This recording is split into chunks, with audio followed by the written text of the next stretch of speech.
Yo les gars, c'est Mathis Football, on se retrouve aujourd'hui pour une toute nouvelle vidéo dans laquelle on va parler de la nouvelle recrue qui est Derek Cornelius, défenseur canadien du championnat suédois qui arrive de Malmo. Voilà les mecs, on va en parler dans cette petite vidéo tranquillement, il a été annoncé aujourd'hui, c'est désormais officiel, c'est un joueur de l'Olympique de Marseille.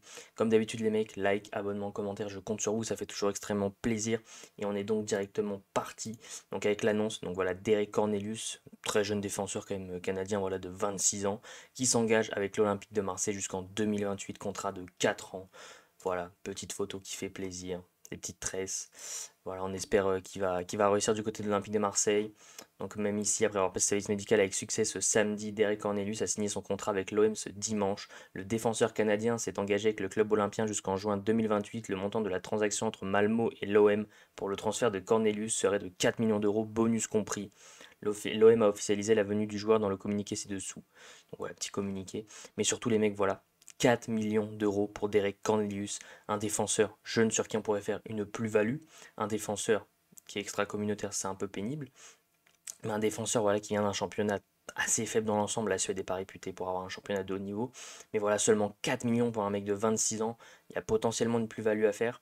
Maintenant, qu'est-ce que vaut Derek Cornelius? C'est peut-être la question que vous vous posez.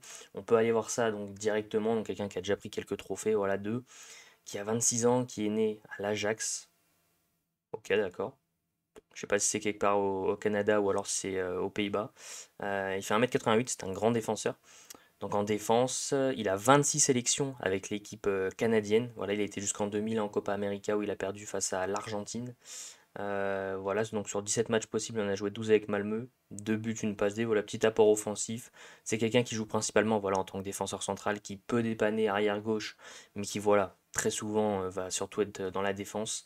Il n'a jamais connu le haut niveau finalement. Voilà, toujours des petites valeurs marchandes, hein. Panetlokios, connais pas, Vancouver, Malmo, c'est le seul peut-être qui est au haut niveau. Les choses à laquelle je me suis intéressé, les mecs, sur lui, dans un premier temps, c'est l'historique des blessures. Et le mec n'est quasi jamais blessé, si ce n'est jamais un seul match loupé. Voilà, il a été blessé 20 jours, il n'a loupé qu'un seul match. Franchement, c'est à mettre à son crédit. Autre petit point, voilà, c'est qu'il est, je pense que c'est quelqu'un qui prend quand même pas mal de jaunes, sachant que le championnat suédois est pas le plus physique, je pense, et que la Ligue 1 est réputée pour être un championnat physique. À voir qu'ils prennent pas trop de jaunes, un peu comme à la Samuel Gigot, même s'il a su se canaliser avec le temps. Il prenait des rouges directement maintenant. Mais voilà, se canaliser quand même parce qu'on sait que le championnat français est un championnat très très physique. Du côté voilà, de sa saison, bon, on est sur du 19 matchs, 2 buts, une passe D, c'est un défenseur, 1657 minutes, voilà, c'est très très bien. Au total, c'est un défenseur donc qui a joué pas mal de matchs, 181 matchs, qui a mis 11 petits buts, voilà, qui dans l'ensemble a toujours été DC, qui a joué deux fois MDC. On sait pas trop pourquoi. Et seulement 8 fois arrière gauche. Donc voilà, c'est pour vous montrer à quel point voilà, il est vraiment là en tant que dépannage pour de l'arrière gauche. Mais dans la majeure partie des cas, c'est de la défense centrale.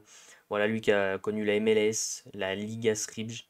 Je ne connais pas du tout les mecs Super League, Alscaven. Voilà, qui a connu franchement que des petits championnats. Et donc là, il va essayer de se montrer aux yeux du monde à l'Olympique de Marseille dans un championnat très relevé sous Roberto De Zerbi avec le plus grand club de France. Il était estimé à 2,80 millions d'euros. On le recrute à 4. Comme je vous l'ai dit, il y a une très grosse plus-value à faire. Donc reste à voir maintenant ce que ça donnera de Derek Cornelius à l'OM, mais j'espère vraiment qu'il va s'imposer en défense aux côtés de Brassier, Balerdi, Meite, Mbemba s'il reste. Voilà, j'espère vraiment qu'il va très bien s'acclimater, que ça va très bien se passer. Donc comme d'habitude les mecs, si c'est la fin de cette vidéo, le petit like, ça fait toujours extrêmement plaisir. N'oubliez pas de vous abonner aussi en activant la cloche des notifications. On est bientôt 4100 abonnés, ça fait extrêmement plaisir. N'hésitez pas aussi à commenter, voilà, en me donnant votre avis sur cette arrivée de Derek Cornelius. Si c'est une bonne arrivée, si c'est pas top, si vous n'êtes pas hypé, voilà, je vous laisse m'écrire tout ça dans la barre des commentaires. Sur ce, on continue de supporter le plus grand club de France qu'est l'Olympique de Marseille. Venez me suivre sur tous mes réseaux dans la description. Sur ce, c'était Mathis Football. Ciao l'équipe!